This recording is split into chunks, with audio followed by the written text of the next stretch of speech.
wabarakatuh. Perkenalkan, nama saya Maisyarah dengan NIM 2005-8022 dari Prodi Pendidikan Sosiologi. Kali ini akan menjelaskan terkait Indonesia di masa prasejarah, Hindu-Buddha, Islam, kolonialisme, dan masa sekarang dari berbagai aspek. Yang pertama, prasejarah dari aspek ekonomi. Yang pertama, zaman batu tua atau Paleolitikum. Pada zaman ini, manusia mencari makanan dengan melakukan perburuan di hutan dan mengumpulkan makanan secara langsung dari alam atau yang lebih dikenal dengan nama food gathering. Yang kedua, zaman Mesolitikum. Pada masa ini, manusia masih melakukan food gathering dan baru mulai mengenal bercocok tanam. Yang ketiga, zaman Megalitikum. Pada zaman ini, manusia telah mengenal food producing dengan mulai bercocok tanam serta mulai beternak. Yang kedua, dari aspek politik atau pemerintahan. Pada masa prasejarah ini, lebih tepatnya pada zaman perunggu, dipilih seorang pemimpin yang dianggap hebat dan bisa diandalkan, atau yang lebih dikenal dengan primus inter pares. Yang ketiga, kepercayaan. Pada zaman prasejarah ini, nenek moyang kita menganut kepercayaan animisme dan dinamisme. Yang keempat, dari aspek budaya.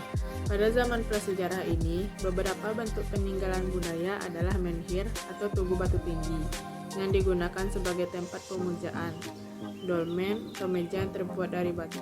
Yang kedua, kerajaan Hindu-Buddha.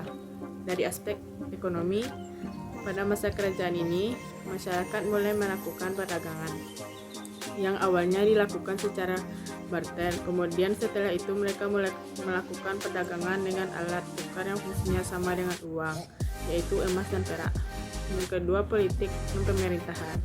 Pada masa Hindu-Buddha merupakan masa peralihan dari pola kepemimpinan primus inter pares menjadi sistem kerajaan yang dipimpin oleh seorang raja. Yang ketiga, agama merupakan masa peralihan dari kepercayaan animisme, dinamisme ke Hindu-Buddha. Budaya. Pada zaman Hindu-Buddha ini, contoh kebudayaan seperti candi dan prestasi. Juga adalah kerajaan Islam. Aspek ekonomi. Pada masa kerajaan Islam ini, perekonomian yang dilakukan penduduk adalah berdagang. Biasanya, mereka melakukan transaksi di sekitar pelabuhan. Yang kedua, aspek politik atau pemerintahan.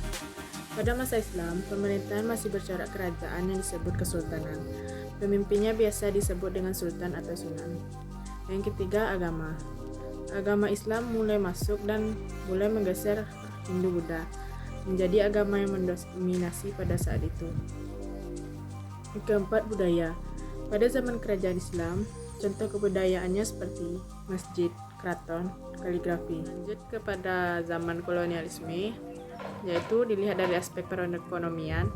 Pada masa kolonial Belanda ini pernah menerapkan kebijakan tanam paksa di mana rakyat disuruh untuk menanam tanaman tertentu seperti kopi, tebu, rempah, tembakau, lalu menjualnya lagi ke pemerintah Belanda dengan harga yang telah ditentukan. Sehingga kebijakan ini sangat merugikan rakyat karena upah yang diberikan sangat minim. Dan yang kedua, dilihat dari aspek politik. Pada masa ini, sistem yang dipakai adalah sistem pemerintahan kolonial Hindia Belanda yang diatur oleh kerajaan Belanda. Dalam melakukan struktur pemerintahan, Belanda juga menggunakan orang-orang Indonesia. Belanda menyusun pemerintahan seperti pemerintahan oleh rakyat kita disebut Pangreh Praja, sedangkan pemerintahan yang dipegang oleh Belanda disebut Binenlang Bestur.